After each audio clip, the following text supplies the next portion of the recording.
तो आज हम एक ऐसे हेल्थ टॉपिक पर बात करने वाले हैं जो है तो बहुत कॉमन, पर जिस पर लोग खुलकर बात करने से अक्सर हिचकिचाते हैं। हम बात करेंगे इरेक्टाइल डिस्फंक्शन यानी ईडी की, लेकिन एक बिल्कुल नए नज़रिए से।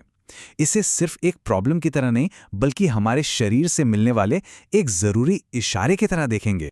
सबसे पहले तो ये जानना बहुत ज़रूरी है कि ये कोई अनोखी बात नहीं है। मतलब आप सोचिए, स्टडीज़ बताती हैं कि 40 से 70 साल की उम्र के 50% से भी ज़्यादा पुरुष कभी ना कभी इससे प्रभावित होते हैं। तो ये कोई ऐसी बात नहीं है जो सिर्फ कुछ ही लोगों के साथ होती है। चलिए अब समझते हैं कि मेडिकली इसका मतलब क्या है। बिल्कुल सीधी सरल भाषा में कहें तो इरेक्टाइल डिसफंक्शन का मतलब है यौन संबंध बनाने के लिए ज़रूरी इरेक्शन पाने में या फिर उसे बनाए रखने में लगातार मुश्किल आना। और यहीं पर आज की हमारी पूरी बातचीत का सबसे ज़रूरी पॉइंट आता है।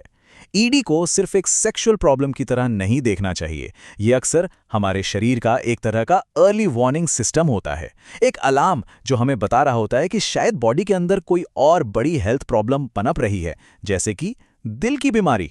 ठीक है, तो चलिए अब थोड़ा और डीप डाइव करते हैं और समझते हैं कि इरेक्टाइल डिसफंक्शन आखिर है क्या। अक्सर लोग सोचते हैं कि ईडी बस एक ही तरह का होता है, पर ऐसा नहीं है। इसके पीछे की वजह के आधार पर इसे मोटे तौर पर 4 मेन कैटेगरीज में बांटा जा सकता है। पहला और सबसे कॉमन है वैस्कुलर, मतलब जब ब्लड वेसल्स या खून के बहाव में कोई दिक्कत हो। दूसरा है न्यूरोजेनिक, जब नर्व्स यानी तंत्रिकाओं में कोई प्रॉब्लम हो। तीसरा है हार्मोनल, जो टेस्टोस्टेरोन जैसे हार्मोन्स के बिगड़ने से जुड़ा है। और चौथा है साइकोजेनिक, जिसके पीछे मन या साइकोलॉजी से जुड़े कारण होते हैं। तो ये तो हो गए इसके प्रकार। पर अब सवाल ये उठता है कि ये होता क्यों है? इसके पीछे के असल कारण क्या हैं? चलिए अब इसे समझते हैं। देखिए, इरेक्शन की पूरी प्रक्रिया को समझने के लिए हमें शरीर के 3 मेन सिस्टम्स को देखना होगा। सबसे पहला और सबसे जरूरी है हमारा सर्कुलेटरी सिस्टम, यानी ब्लड फ्लो का सिस्टम। असल में इरेक्शन पूरी तरह से ब्लड फ्लो का ही खेल है। अगर लिंग तक सही मात्रा में और सही प्रेशर से खून नहीं पहुंचेगा तो इरेक्शन होना नामुमकिन है। अब ब्लड फ्लो तो जरूरी है, पर उसे शुरू करने का सिग्नल कहां से आता है?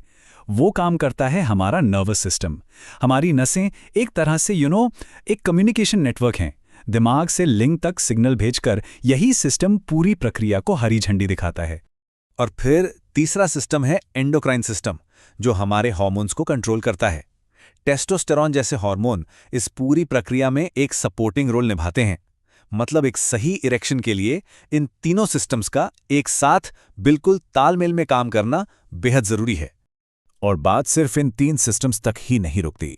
कई और भी चीजें हैं जो इसे प्रभावित कर सकती हैं, जैसे कि डायबिटीज या हाई ब्लड प्रेशर जैसी बीमारियां, कुछ खास तरह की दवाइयां, शराब और स्मोकिंग जैसी आदतें, कोई पुरानी चोट या फिर स्ट्रेस, डिप्रेशन और एंग्जाइटी जैसी मानसिक परेशानियां। ये सब मिलकर ईडी का कारण बन सकती हैं। तो अब जब इतनी सारी वजहें हो सकती हैं, तो मन में सवाल आता है कि डॉक्टर आखिर सही कारण का पता कैसे लगाते हैं। आइए इस प्रोसेस को समझते हैं, ताकि इसे लेकर जो भी डर या घबराहट हो वो दूर हो जाए। बहुत से लोगों के मन में ये सवाल जरूर आता है कि डॉक्टर के पास जाने पर आखिर होगा क्या?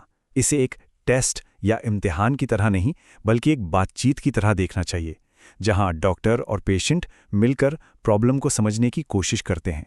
डॉक्टर असल में पूरी पजल को एक साथ जोड़ने की कोशिश करते हैं।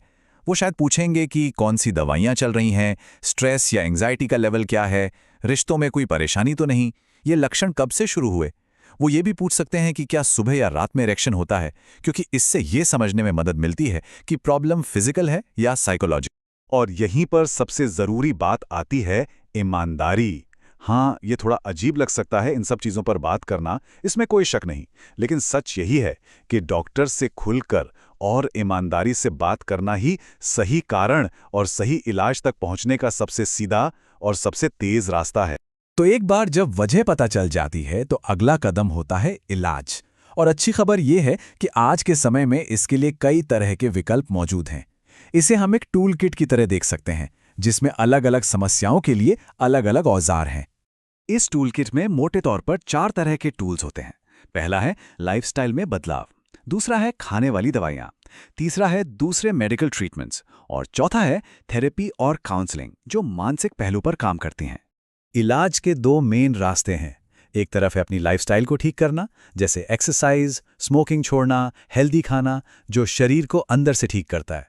दूसरी तरफ है मेडिकल ट्रीटमेंट्स, जैसे वियाग्रा जैसी गोलियां, इंजेक्शंस, हार्मोन थेरेपी और कुछ मामलों में सर्जरी भी। ज़्यादातर मामलों में इन दोनों का कॉम्बिनेशन ही सबसे अच्छा काम करता है। आखिर में चलिए डायग्नोसिस और ट्रीटमेंट से थोड़ा आगे बढ़ते हैं और बात करते हैं इसके इमोशनल असर पर, और ये भी कि एक पार्टनर के तौर पर कोई कैसे सपोर्ट कर सकता है। ये समझना बहुत जरूरी है कि ईडी का असर सिर्फ शरीर पर नहीं बल्कि मन पर भी गहरा होता है। शर्मिंदगी, फ्रस्ट्रेशन, खुद को दोषी मानना, ये सारी भावनाएं बहुत स्वाभाविक हैं, पर सबसे जरूरी संदेश ये है कि इन भावनाओं के साथ जीने की कोई जरूरत नहीं है। मदद मौजूद।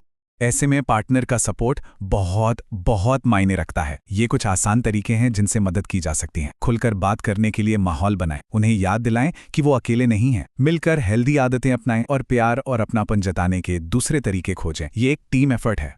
तो आखिर में सारी बातें घूम फिरकर एक ही जगह आ जाती हैं। सबसे जरूरी और शायद सबसे मुश्किल कदम है उस चुप्पी को तोड़ना और बातचीत शुरू करना, चाहे वो पार्टनर के साथ हो या फिर डॉक्टर के साथ। तो हम इस पूरी चर्चा को एक सवाल के साथ खत्म करते हैं। इरेक्टाइल डिस्फंक्शन को एक नाकामी के तौर पर देखने के बजाय क्यों ना इसे एक सवाल की तरह देखें? शरीर क्या बताने की कोशिश कर रहा है? ये असल में अपनी सेहत को और बेहतर तरीके से समझने का एक मौका हो सकता है।